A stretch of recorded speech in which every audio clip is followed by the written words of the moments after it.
if you think about on a nationwide basis, the underlying factor that really determines whether house prices are going to increase or decrease is something that we call household formation.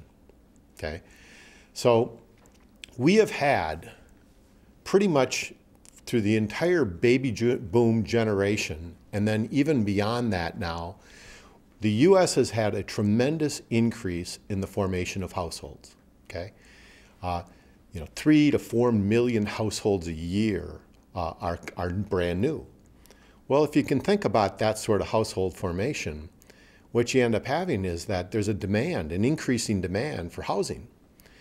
And we actually, when I was working in the housing industry back in the 90s, we looked at this and we projected that household formation statistic to increase really through 2020 and potentially beyond.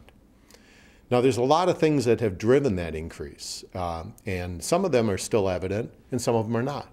So you kind of got to look at which are there and which are not. The one that is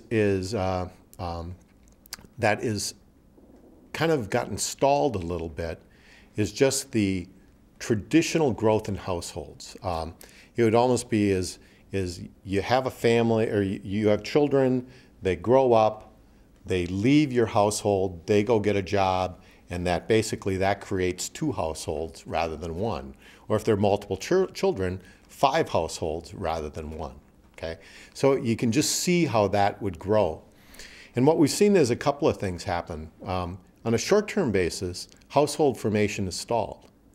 You say, well, why is that the case? Well, I think in some cases, young people are actually finding it more valuable to stay in their household, their existing household, rather than going out and form up again. In other cases, I think people have actually come back home and they're consolidating households. You lose a job, what do? You got to go back to your household. What I see all of that, though, is a source of pent-up demand. Okay, there are households that wanted to form but didn't because basically we had a slowdown in hiring and a slowdown in employment. And thus, one thing to look for is if you believe that eventually employment will come back and we'll get that portion of the economy going, what you're going to find is, I think, a burst in household formation.